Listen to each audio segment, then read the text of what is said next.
I think it's important that we share, that we communicate, that we are open, and that we grow together to achieve. Because we are the voice of what wellness is about, and it's up to us to spread the message.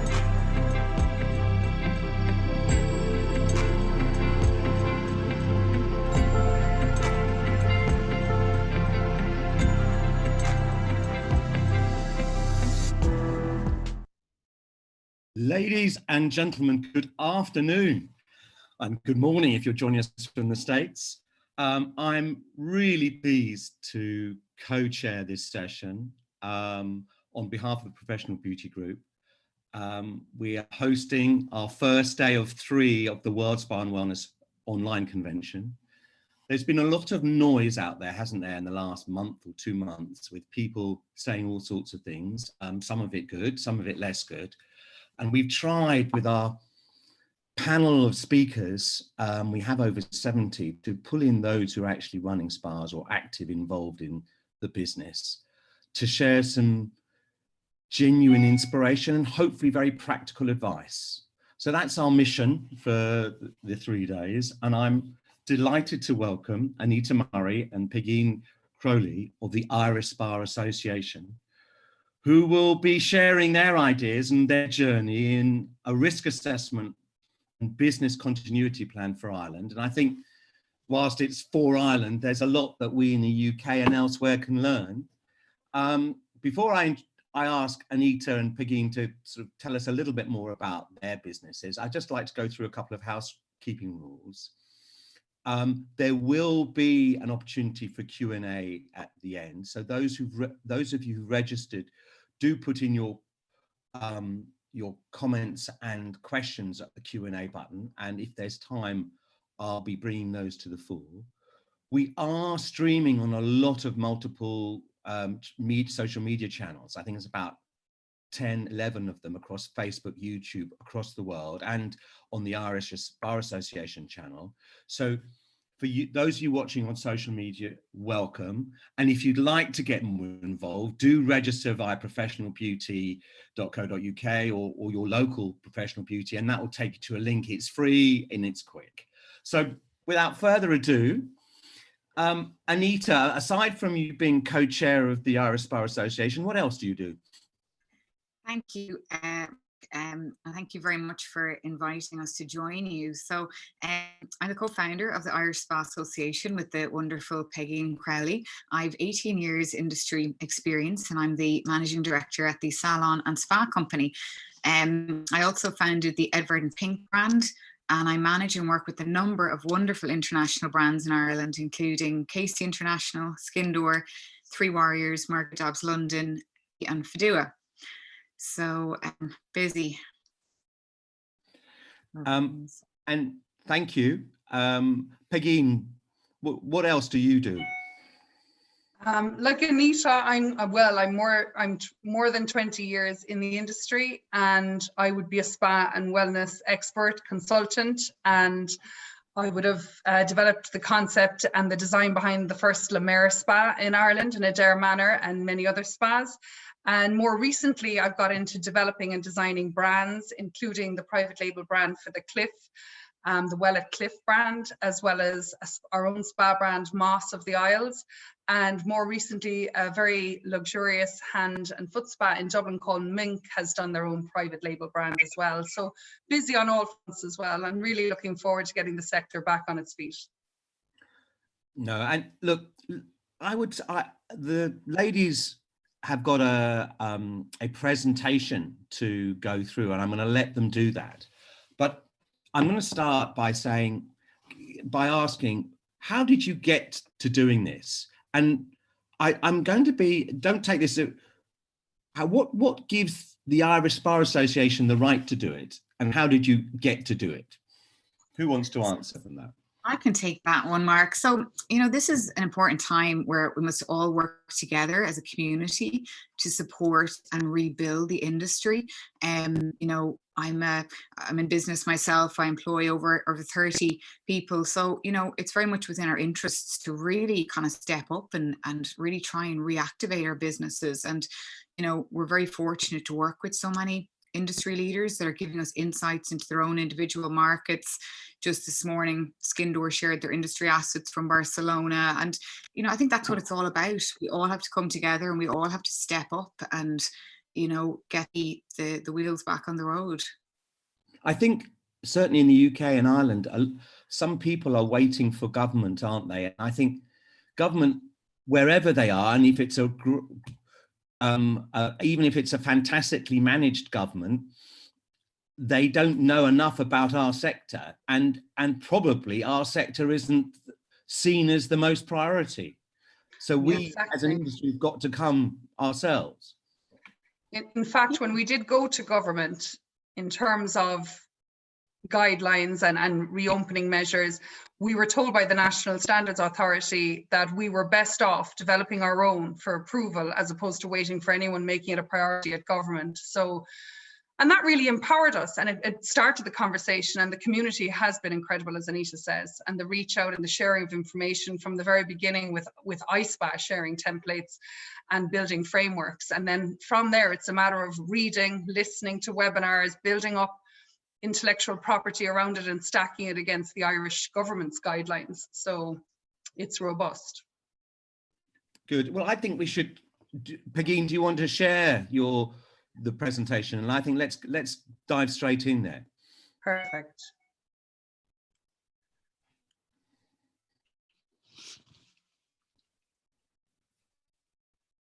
No, sorry.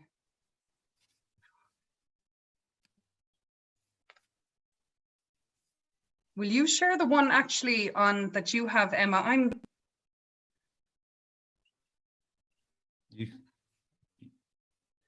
actually.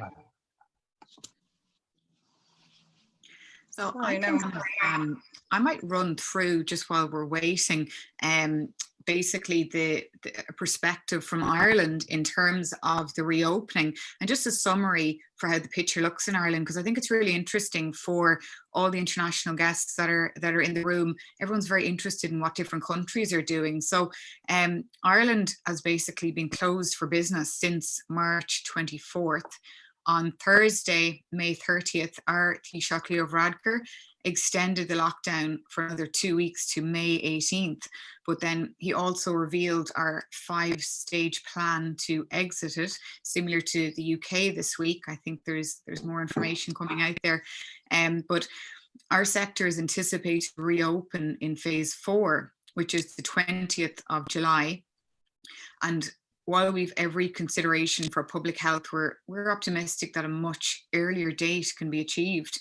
You know, we're working at the moment, looking at lobbying government, you know, and you know that's not enough. We need more. We do need the kind of a few examples of what we're requesting is the provision of financial support to enable us to source PPE and subvent the reconfiguration and the changes that might be needed within the business. And that's something for a lot of countries to think about, because you know, this is not going to be we're all going to reopen our doors next week and it's business as normal. We need to think about the long game here, and you know, what's this going to cost your business over the course of the next 18 months.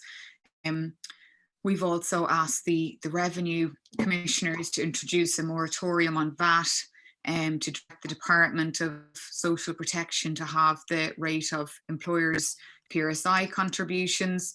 We're also looking at the suspension of commercial mortgages, rents, rates to ensure liquidity for businesses, funded grants, and primarily in Ireland, the government are paying a COVID payment of €350 a week to employees, and we need an assurance that the government will continue to support that. So I'm going to let Peigin just track back to the introduction there, and thanks, Anita. Thanks.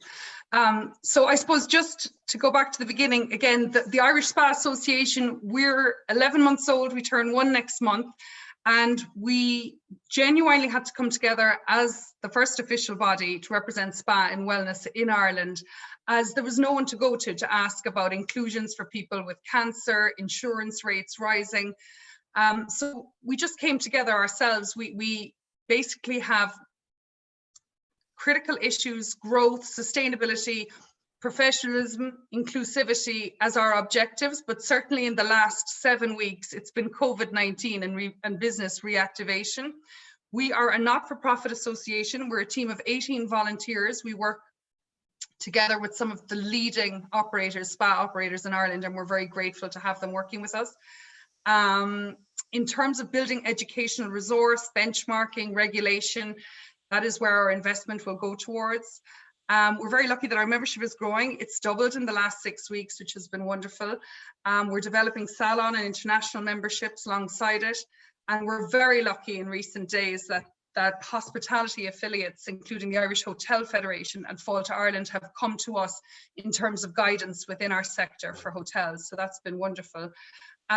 We started our journey, I suppose, was a moment of paralysis at the beginning where you just kind of think everything's shutting down, all contracts are closing, all spas are shutting down, and you kind of wonder what's going to happen next. And then we began by trying to ask the right questions. And very lucky for us, our friend and colleague Niamh O'Connell is the Vice President for Wellness and Guest Experience at the Rosewood Hotels in Hong Kong.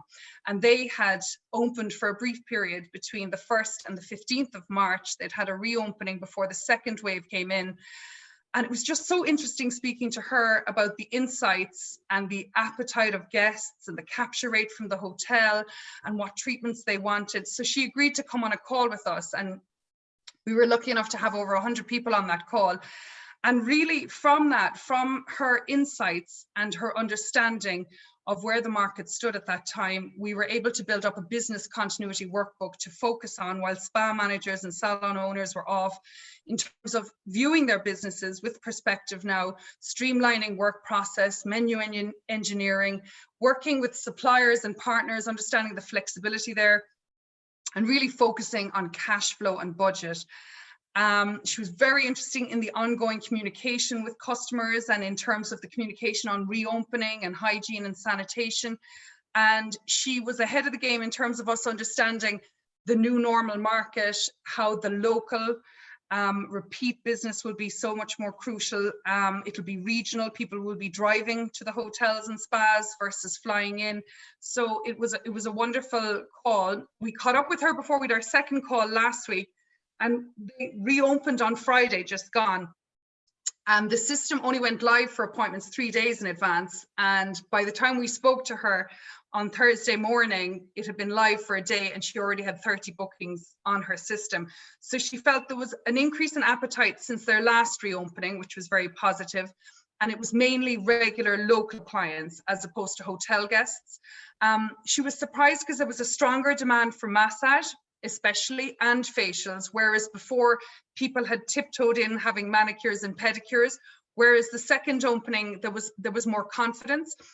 The therapist to the left there, as you can see on her team, they were fully masked plus goggles but no gloves, and the guests, although nervous, she said they were appreciating the extra hygiene precautions. Did she talk about occupancy levels at all? She did. She said the hotel was possibly 35 to 40%, and that the capture rate within that was about 25%. So it's still, hotel was slow, but local business was high. So it was interesting. What was most interesting, she said, and what's very positive for all of us, is upon the guests leaving, having had the treatment and being inspired with confidence, they were buying a lot of gift vouchers. So the bulk of her revenue was actually coming from gift vouchers post-treatment, which is very positive, I feel. I mean, I'm going to interrupt because I think it's going to throw, you might do tell me to shut up if you've got it coming up later in your presentation, but some people would say, look, at 25% occupancy, I can't afford to open. I think the lead time, I think what's more interesting there, Mark, is the lead time to opening, that they were given governance to open, and then there wasn't much time to promote it and drive it. So it was very short lead time. And that's why she was surprised herself. They wanted a slow, soft learning opening rather than, I wouldn't take that occupancy as business occupancy as the new normal. I would take it as an opening weekend where they're taking their time at it. Yeah, so in other words, it's an opportunity to build. And I don't suppose you've had any feedback if that has built. We haven't, I caught up with her. What was interesting that we spoke about as well was the pool and the thermal. Her thermal is closed in terms of steam and sauna, but the pool is open with social distancing at 1.5 meters. So she said they might look into making that a bookable, that even using the pool might be a bookable experience versus just turning up in your robe and slippers. So they're still finding their feet. It's kind of, they're living and learning every day. And that's why I wouldn't look at capture rates or occupancy just yet. I think there is a moment where they have already opened and had to close, which has costs. So they don't want that to happen again. So they're being very careful. Is it the view of your members and your consultation is that the general view, or is it split, that people should open when given the opportunity, on the basis it's a great way of building business? You've got to start from somewhere, or do you feel that business, obviously it's an individual business decision, but is it the view that one should open as soon as possible?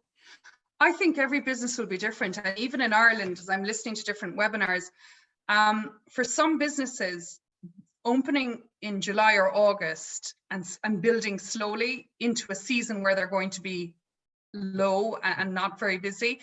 For some of them, they might wait till February, March, just simply as the investment for reopening. There'll be, there's talk of a second wave of the flus in October and November that people are nervous of. So every business will assess it differently depending on the seasonality and depending on, the corporate business. People in corporate travel, because everyone has survived this period on Zoom and doing what we're doing now virtually, businesses will be pulling back on the cost of travel and trying to do an awful lot of business in this way. So corporate market will have reduced, your leisure market will be domestic and regional.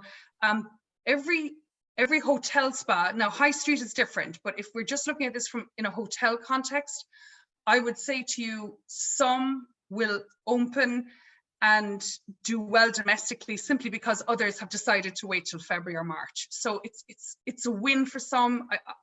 I don't know how it's going to play out yet, but it's an interesting way of looking at it. Yeah. Again, I'm sorry, I'm one more question. I'll let you carry on because I know you've got a lot to get through, and it is a really interesting presentation. So I want to give you the opportunity to share it. But I had an anonymous question, whoever's given it, but I will ask the question because this questionnaire is saying, look, actually there's groups of salons and spas who don't want to reopen earlier because they feel that clients will feel it unsafe. How do you answer that? I'm a firm believer in when you're confident, if you feel equipped and if you feel confident and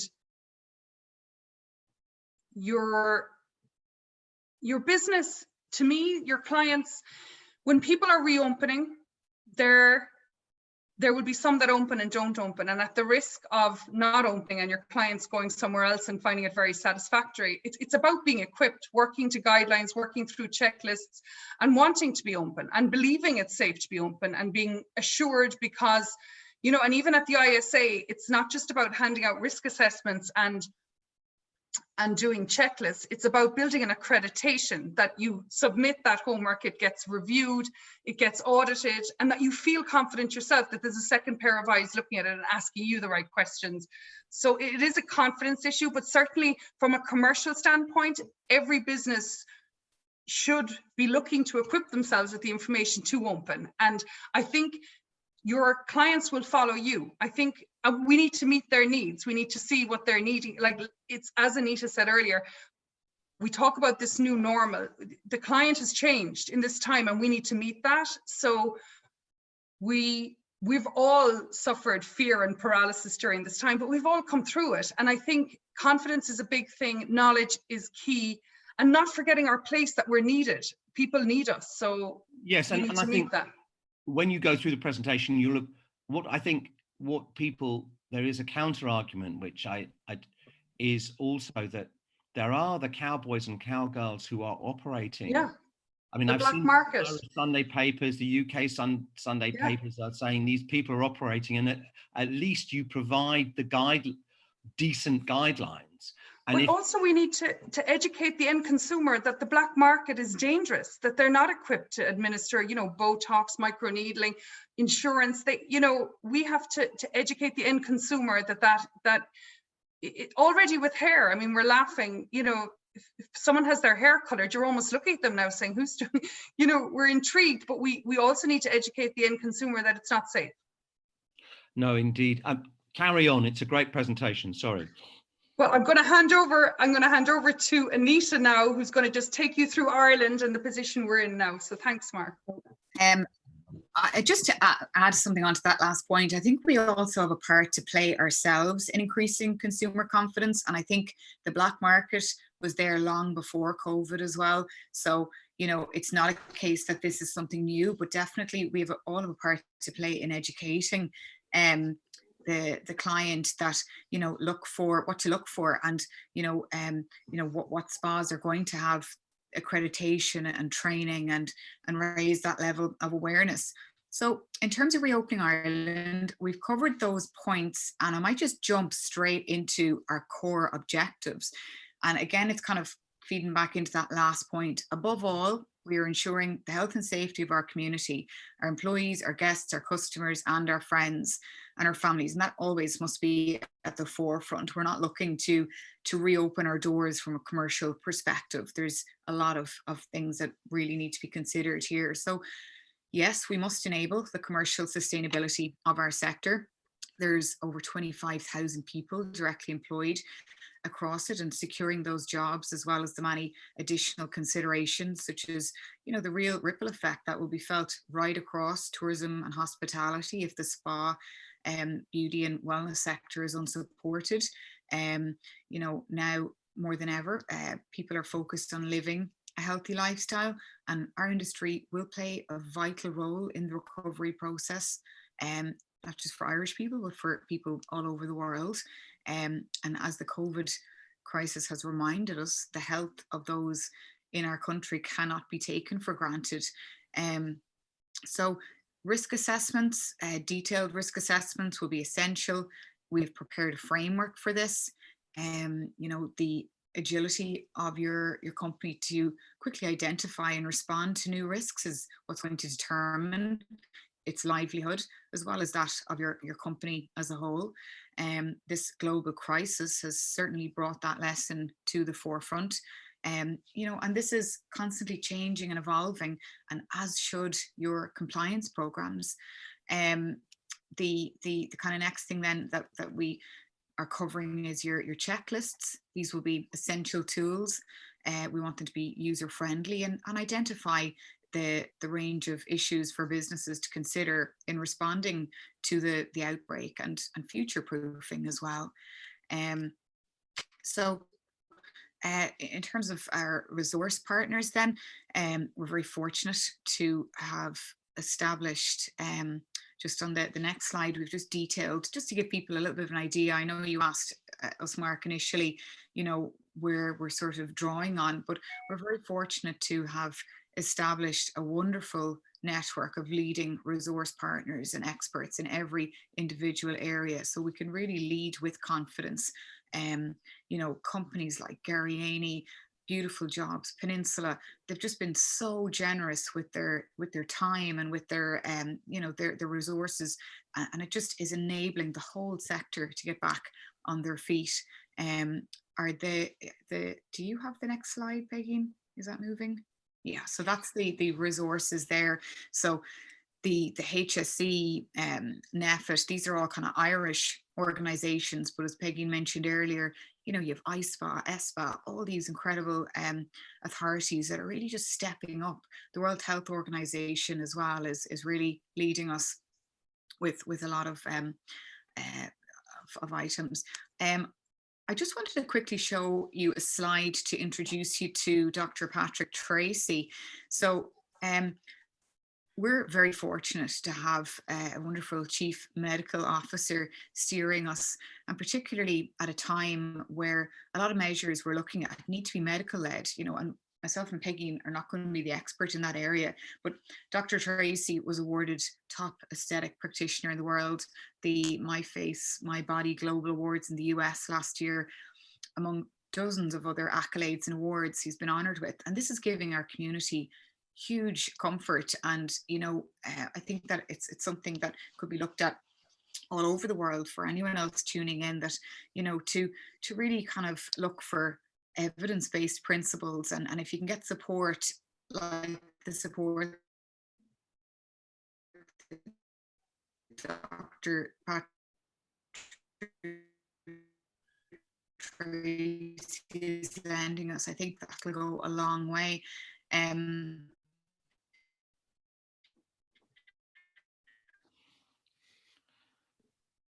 Anita, I don't know if it's me, but I think if you want to perhaps hold your video. I spoke to Dr. Tracy this morning, and today, it's his day. Got me okay? Yeah, just your sound went. Perfect. Am I back? Yeah, you're back. You're back. Great. But just seeing as today is International Nurses Day, I thought it was interesting. Did you get the point about Florence Nightingale? No. So her key nursing. Okay, so just Dr. Tracy mentioned this morning. I thought it'd be interesting, seeing as the day that's in it, it's International Nurses Day. So her key values focused on maintaining good hygiene, regularly washing hands, and carrying out evidence-based principles. And I thought that was so interesting, and it widely echoes this past few months. And I think we can all, I know we're not medical professionals, but it's relevant to us all. It really is. So I'm going to jump straight into our blueprint. Is my sound okay? Yep. Yeah. Great. Yeah. Brilliant. So we're really pleased to share this blueprint with you. And for anybody that's joining us that might have been on a previous call, some of this might be repetitive, but we understand that an inevitable lead-in time will be required to prepare staff and premises and ensure physical distancing layouts and other resources are sourced and available. And we also are kind of aware that government would need a roadmap if we were to have the opportunity to open our businesses earlier. So we've spent the last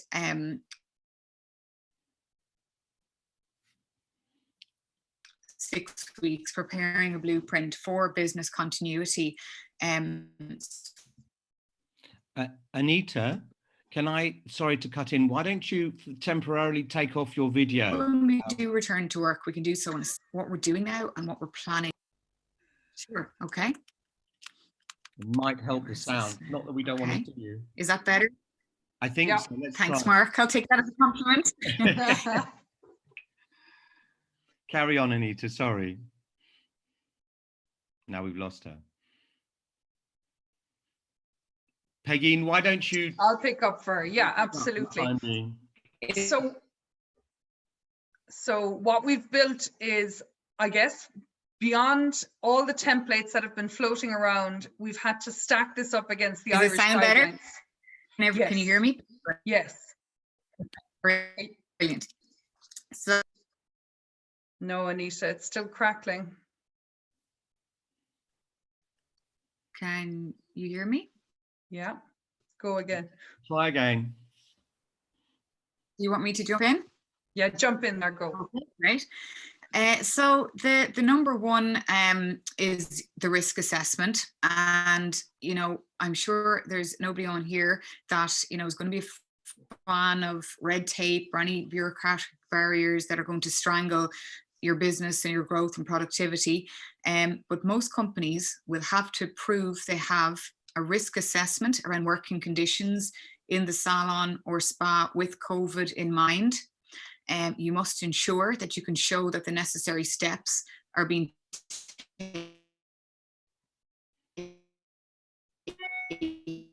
taken as far as reasonably practical. Mark, you asked me a question on the employer, and this is why this is very important, because the overriding principles should be safe, rational, evidence informed, and fair and open approach. And as a manager or a spa operator or salon operator, as long as you have a good framework in place and a good risk assessment, you know, you're going to identify any of the pitfalls, and you know, you can reasonably maintain your business continuity.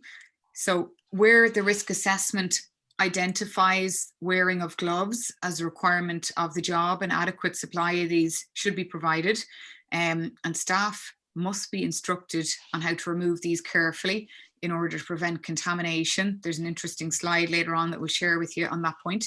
And above all, it must be understood that gloves are not a substitute for good hand washing. We would welcome the widespread use of the assessments that we have in place to really raise the standard at this level. Another area is, now the blueprint is very comprehensive. We're just touching off the kind of key points that people might find interesting. Returning to work, what we should be doing right now, start thinking about business continuity and return to the unoccupied premises. Common issues, according to our consultancies, would be Legionella, pest control. You know, you might think your spa or your business is clean, but you need to have the documentation to validate and verify that. And the documentation is really, really important here. You have the reverse burden of proof. So if in 6 months you're asked about a cleaning rota, and if you don't have it in place, you're not going to be able to prove it was in place. And that's where the difficulties might arise, because, you know, there's an element of unknown as we begin to reopen our businesses as well. Infection control, hygiene policies and procedures, again, are very, very important. Preparation is going to be everything. Summarizing some employers' considerations, you're taking a look at stress management, workplace stress, specific codes of practice within our spas and salons, observing social distancing guidelines. How's your business going to implement that? A review of your employees that might be considered more vulnerable, higher risk, expectant mothers, for example. Then your hazardous substances, you will have an increased use of cleaning agents. We're going to be using a lot more chemicals. You know, there's the chemical code of practice 2020 that's been launched. We're going to be looking at that as well.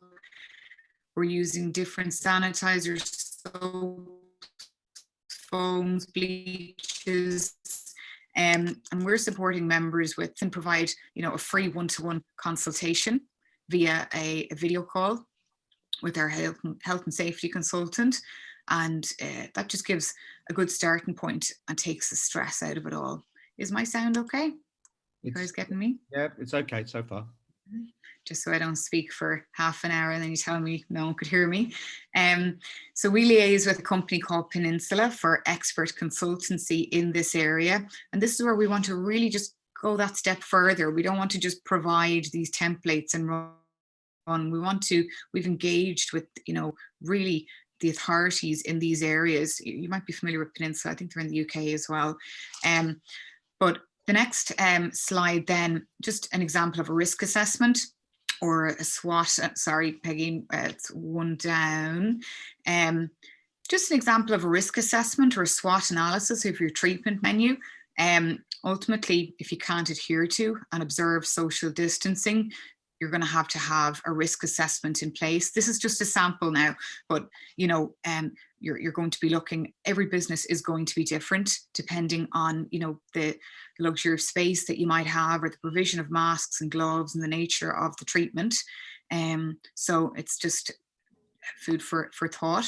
The next slide then, the treatment menu. You know, how is this going to look?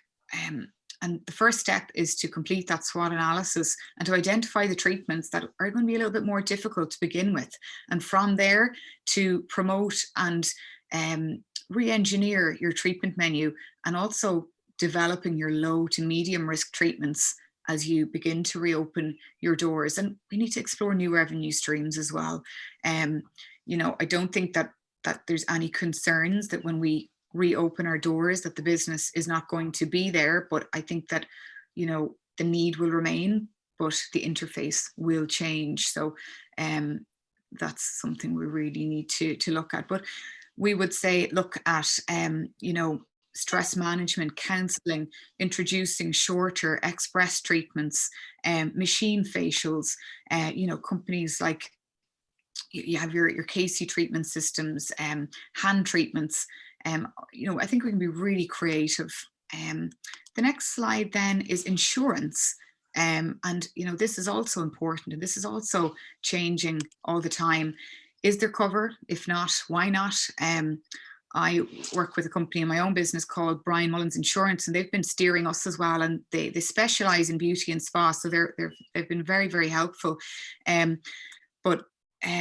While policies differ, under standard policies, the business interruption section does not include forced closure.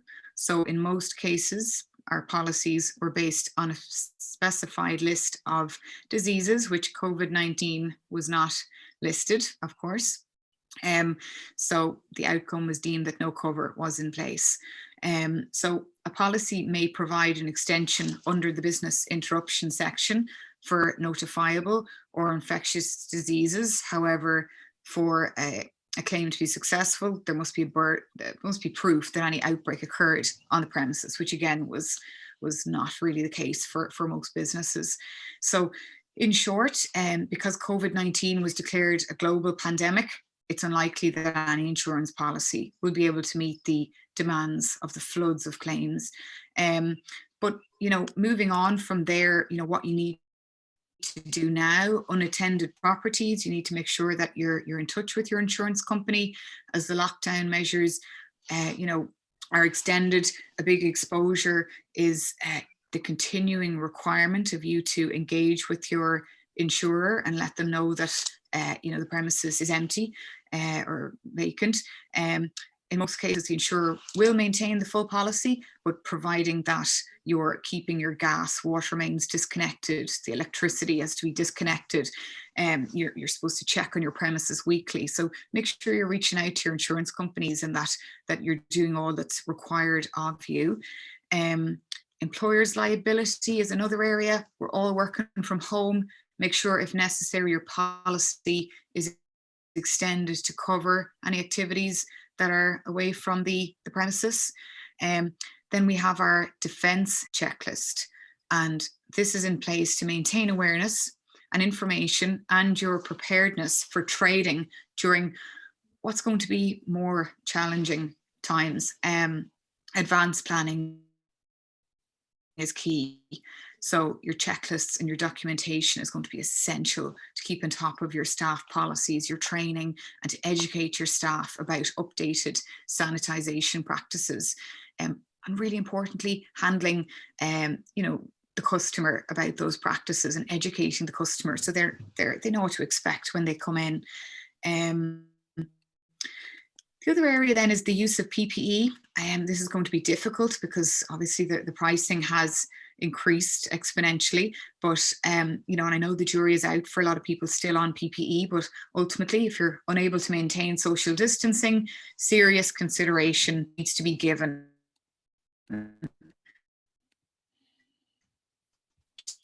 to this area for business continuity and to satisfy staff and the customer. You're looking at screens, gloves, uniforms, aprons, and then we can still maintain our core of hospitality, well-being, care, and even luxury by adopting beautiful welcome rituals, cleansing the hands with incorporating essential oils and disposable hot towels. Scrummy is a fantastic company that's making biodegradable disposable towels, and that's an interesting area to explore.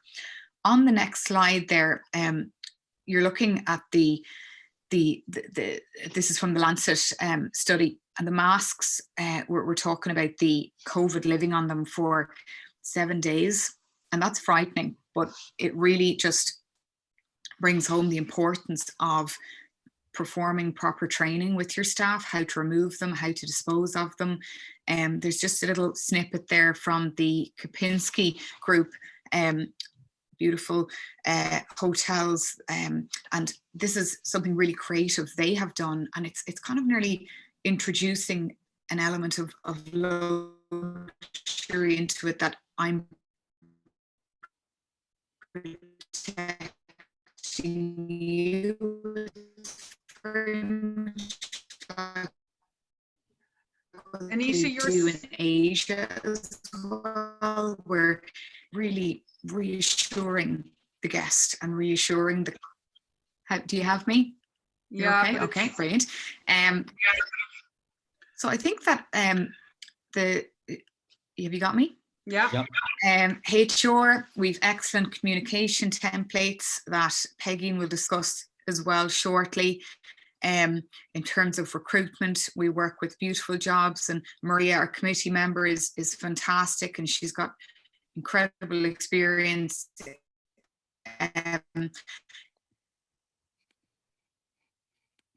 No, can't hear you, Anita. With guiding the businesses to, when you're bringing your staff, jump into the next slide, Peigin, if you have a better line, the hygiene and sanitation. So I'll just let Peigin jump in there. I'll jump in there. So I'll tell you now, once we started building resources, so what we hope to do is, along with the blueprint, is build up a library of resources so that who will supply the best disinfectant and so on, disposable couch covers. So when we first started our journey, there was one person who shone through like a beacon of light, and it was Mehmet from Garrieni. And he basically gave us countless hours on the phone working through autoclaves, sterilization methods, tools, so on. So we're very grateful to Garrieni for partnering with us on that. And certainly in terms of developing information and education around the difference between barbicide and sterilizing using an autoclave, all of that is so interesting, and we have to learn it. And as a resource, it'll be stacked up on our library. In terms of Ecolab, being a partner, they've been fantastic at building modules that are specific to spa, pool hygiene, different surfaces. As you saw on Anita's slide there, the virus lives for longer.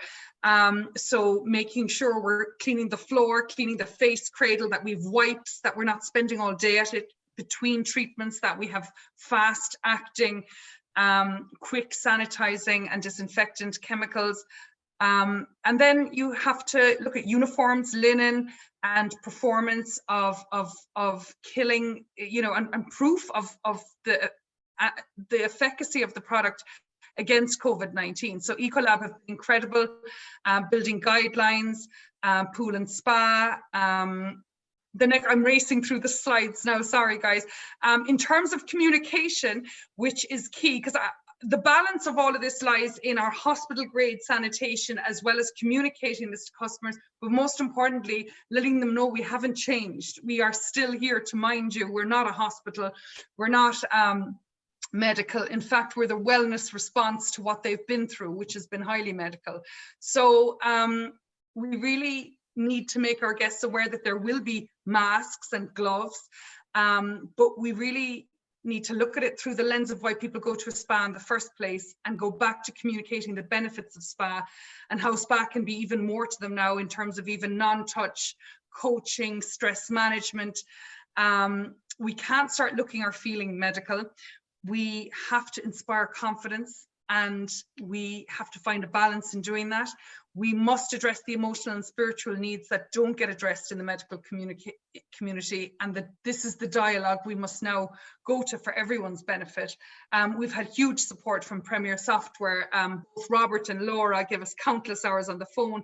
We were very lucky to have Michelle Ryan from Ashford Castle, who would be a leading award-winning spa manager in Ireland. And in terms of working on templates, we began with the hotel spa template, and Laura and Rob were excellent in helping us. Our objective was to help the client understand the new normal in the spa prior to arrival.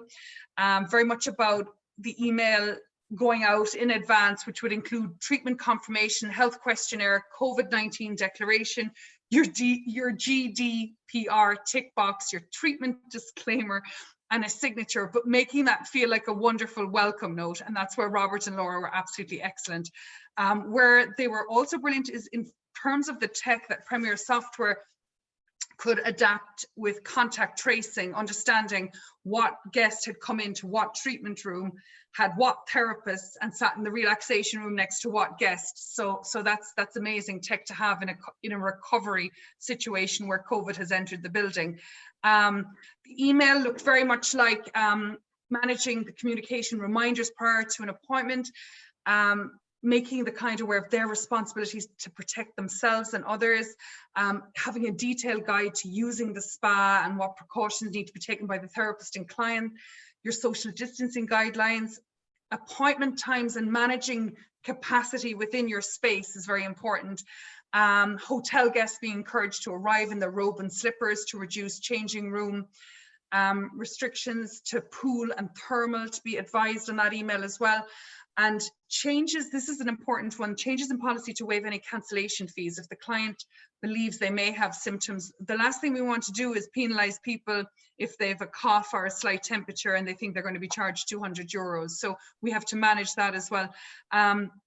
Links to electronic consultations and a request that the clients log in prior to arrival to declare.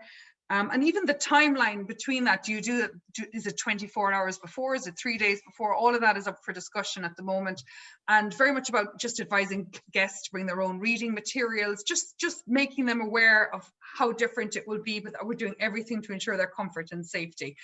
Communication in Ireland, certainly the posters have been very bright and yellow, and I don't think any of us will choose the color yellow after this, but certainly where we want to work as an association is we want to build signage that is comforting, is educational, that is also beautiful and spa and wellness like. So we'll be building up some resource on that and maybe producing a card on arrival just to reiterate what's going on. There's wonderful videos going around as well. Kempinski have done a beautiful video of what it's like to arrive in a hotel, and we'd love that to develop into a spa as well. Back of house, obviously your training posters, reminders at sinks and so on. And really just looking at the road ahead, and we're very lucky that we have thought leaders such as Sue Harmsworth, who we joined a call about 2 weeks ago now. There was 630 people on the call, and I honestly can't tell you how inspiring the community and the warmth and Sue's presentation and positivity throughout it all. It was an excellent, excellent seminar. But just to summarize it, the key to success, as Sue felt, was the upcoming availability of cheap, fast COVID testing, being perhaps a prick test on the finger that could give us understanding of people immediately if they had it. Hospital grade cleaning, hygiene, sterilization of equipment and PPE. Sue was very strong on no discounting, that we need to justify the rate by hygiene measures and investment, and certainly in terms of capability and capacity when we go back, if anything, once we get a grip of this, rates might even go up, and we're not to be afraid of that either once we understand demand. The demographic change, very interesting how Sue nailed it, that there will be a decline in the older and the vulnerable, but the growth will live in the kind of under 40s market. Very much about slimming down the menu, less appetite for massage and facial, beauty will increase. Online retail, we must all take advantage. Local community, this is the focus. Wellness memberships, supper clubs, let's get them talking about 360-degree wellness. Medical spas do have a huge advantage in terms of clinical aesthetics. I suppose they already inspire confidence in terms of hygiene and wearing PPE. Upskilling our therapists, developing empathy, which is such an interesting development, and certainly how you train and develop that is an interesting question on the emotional side. There's also the future-proofing, the online training, lifestyle, preventable disease, contraindications, SOPs, serious training on that for the therapist.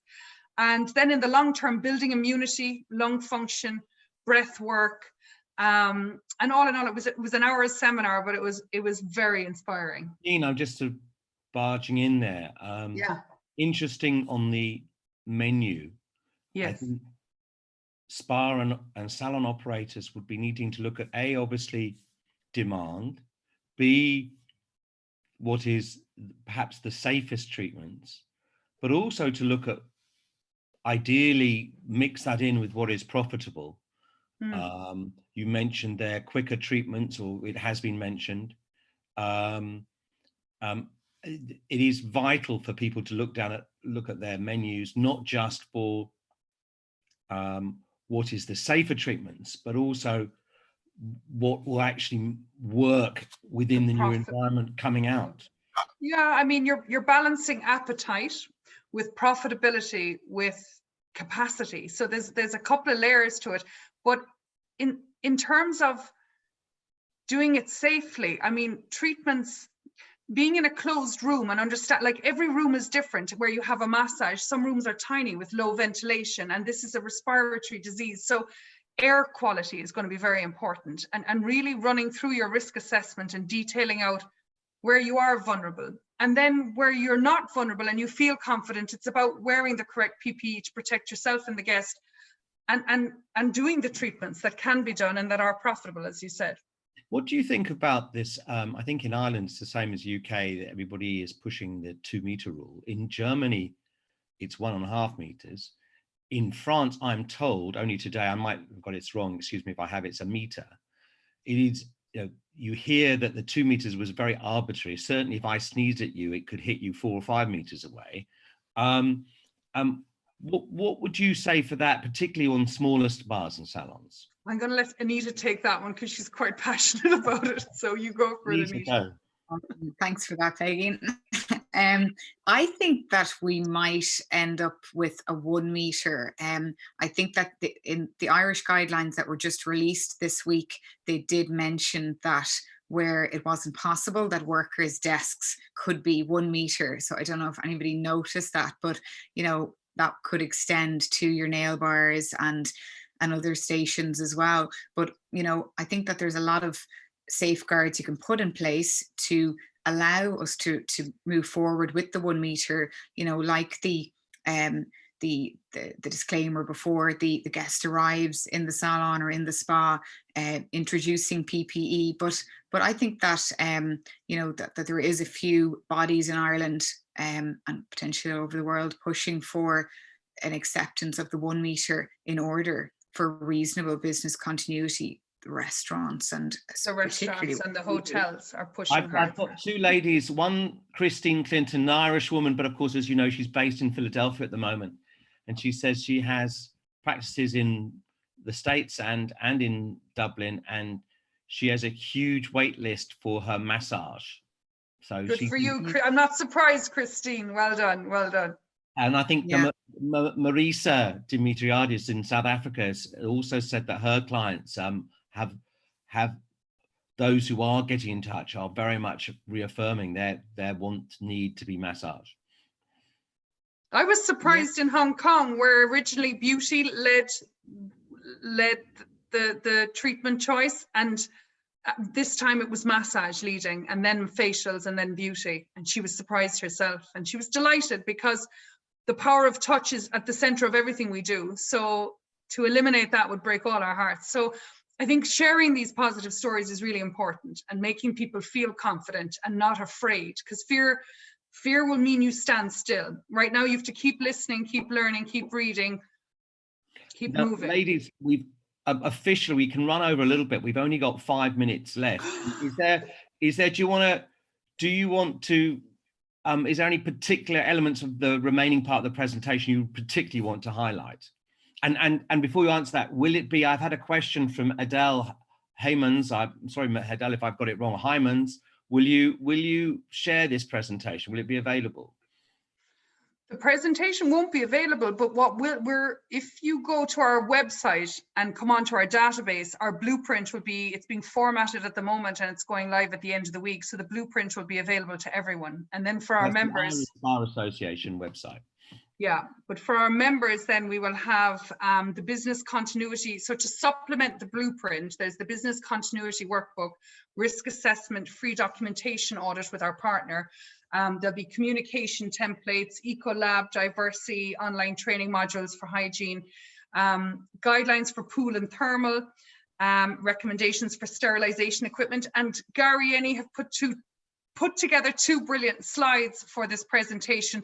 But unfortunately, my techie skills meant I went to an old presentation. So I'm sorry, Mehmet, for all your work, but that will go out to everyone in our membership. And then efforts of sourcing. I mean, Anita and I are both very passionate about people getting back to work, feeling confident and feeling equipped most of all. So we're actually sourcing high grade, low cost PPE ourselves, which we will sell on to members at not-for-profit at cost plus shipping. So we're doing everything we can, and we're, you know, the response from people on this crusade has just been incredible, and we're very grateful, and we really would like to thank them. So in terms of Peninsula, Premier Software, Laura and Rob, Beautiful Jobs, Maria, Mehmet at Garieni, Janice at Ecolab, and Brian at Brian Mullins, we say thank you to all of you, and everyone else who wants to reach out and join us on this. We'd be delighted to welcome you. So thank you. Okay, thank you very much for the presentation. Now, ladies, I mean, what do you feel? We've had some questions. Do you think it's safe to use a sauna or a hammam, or even a swimming pool in this environment? So I think that your biggest challenge there is social distancing, but the World Health Organization does have guidelines on the chlorination, and you know, it's not dissimilar to the existing viruses. So I think that the best reference point is probably the World Health Organization for that, in terms of the level of disinfection that's needed. And I would also say Sue Harmsworth was very interesting about it, going back to the olden days when she was at Grey Shot, where these were bookable treatments, and it would take you back to what Niamh O'Connell said in Hong Kong, with the pool being a bookable experience, that you book an hour in the pool and you arrive and you manage numbers that way. So it might be for individual use, and some say that actually the virus doesn't like saunas particularly. How it's responding in heat and humid air, no, we don't have the data. Like, and to be honest, Mark, it's kind of something we're going to look to delving into in the next section.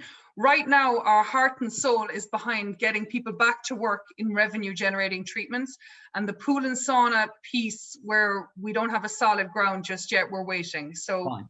What do you see? We need to be really careful in that space, because there's so many different, you know, to verify the information, and I think everything should be medical led when it comes to these type of guidelines, because there is so much speculation.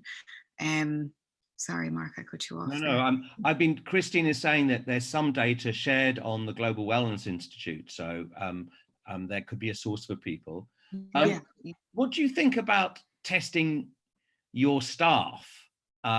Should spas test their staff? And a second part of that question, how can, we haven't really touched on staff in team members in this presentation. How can you make them feel safe? Or two questions there in one regarding staff. I think that's a huge factor with your staff returning to work. You know, there is a consideration around workplace wellness, and I would suggest to maybe looking at an employee assistance program in the workplace, so that you do have that resource available for them. In relation to testing in Ireland, for example, you know, the level of transmission is low. It's suppressing all the time. I think by the time we open, the risk would be very low, but it certainly would be a consideration, you know, if we did see a second wave, to mitigate the risk and to ensure that, you know, we're in good shape to continue trading. But again, that's changing all the time. There's different tests coming out, and but I wouldn't be against it, but I don't think it'll be necessary in Ireland, where we're going to be when we open up initially. No, I see that. And aside from the obvious health, hygiene, safety, are there has this produced from you or the members any other ideas to boost the guest experience when we come back? Is there any other wow factors or anything else that we've thought about in this time that can make somehow enhance the guest experience, as opposed to them feeling it's going to be like a hospital?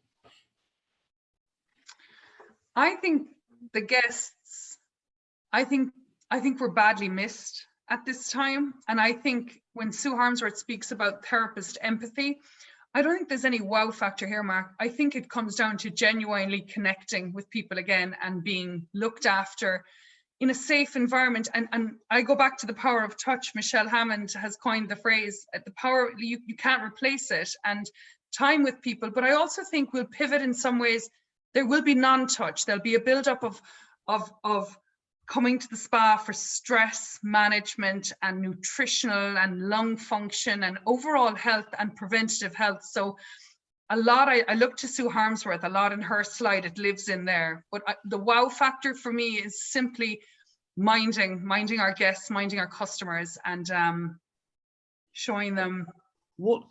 I'm changing tack lately. What can we do more if one believes, I know not everybody does, that if one believes that the salon spa sector should open as soon as practically possible, how can we do more, do you think, in Ireland to get that point across as a profession, as an industry, to make representation better to government? How do you think we can do more, aside from the good work you're already doing? I think that, you know, it's providing the risk assessments and making sure that they're comprehensive.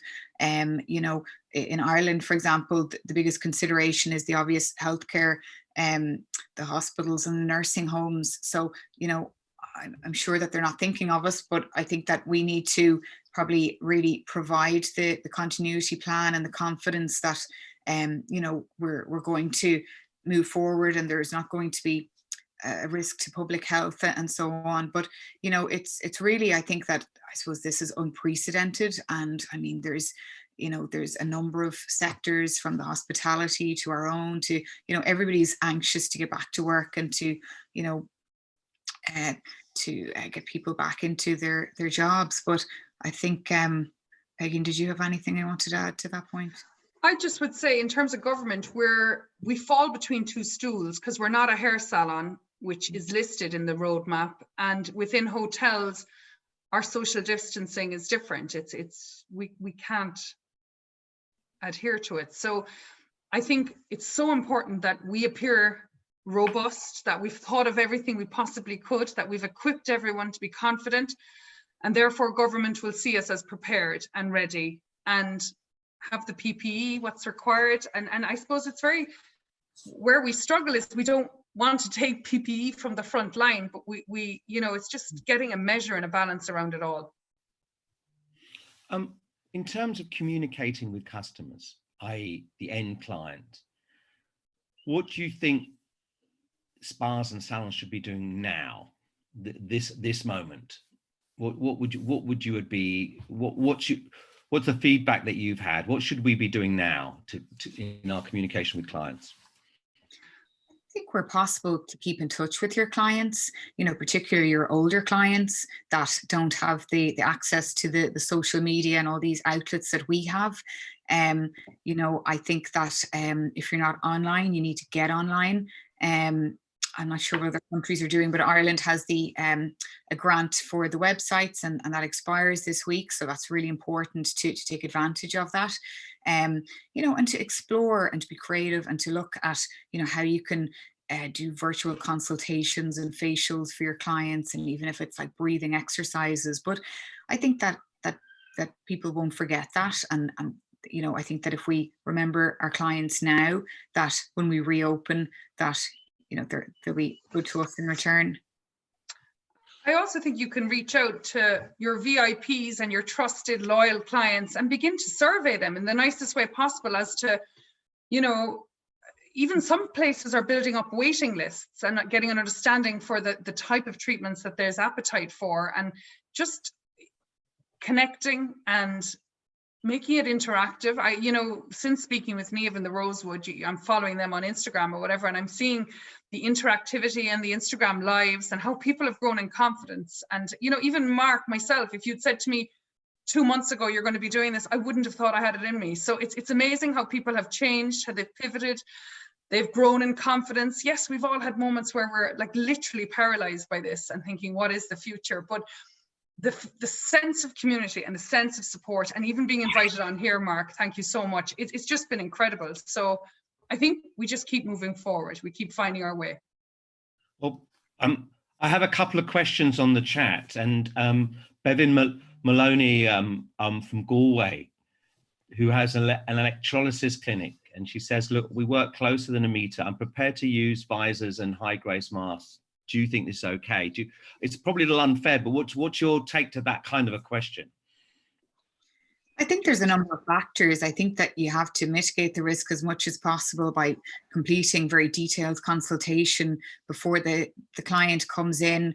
You know, they'll have to complete a declaration, which would include those questions like, you know, that there's nobody in the household with COVID, and you're just kind of lowering the risk all the time.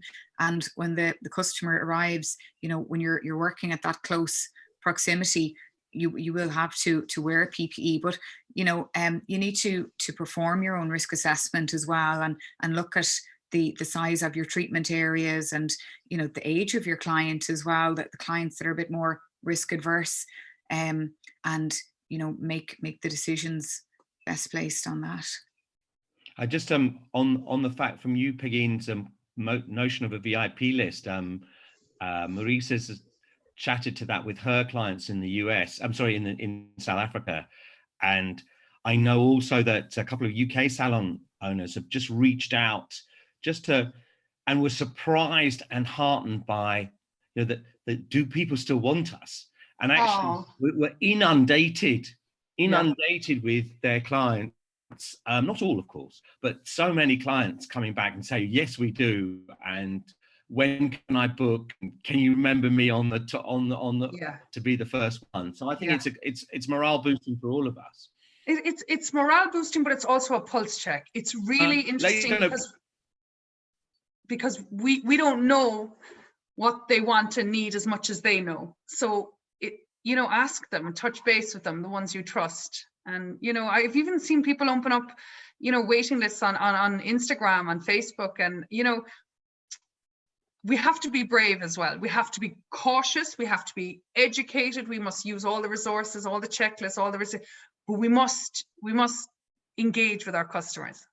No, exactly. I've got a note from Jean-Guy de Gabriac, who's our co-host with the World Wellness Weekend on this week, and he was saying that Dr. Mark Cohen, he has got scientific evidence to support the use of heat to treat COVID-19. So we can share that. It's on the chat in the panels there. That was on this morning. I heard it was brilliant. Yeah, well done. Peigin, Anita, we need to sort of bring this to a close. Do you have any final word, Anita? Do you have it? And then Peigin.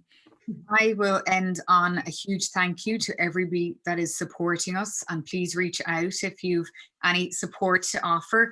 And as for all of the spa operators and therapists, you know, you can keep in touch with us on our social media channels and on our website, and we're here to help. So for as long as we have the time on our hands, we're here to help. So please reach out. I'm seeing all the names come up on the screen. Nuala, Wolf. It's just so lovely to have you all, and it's so great, Mark, that you facilitated this.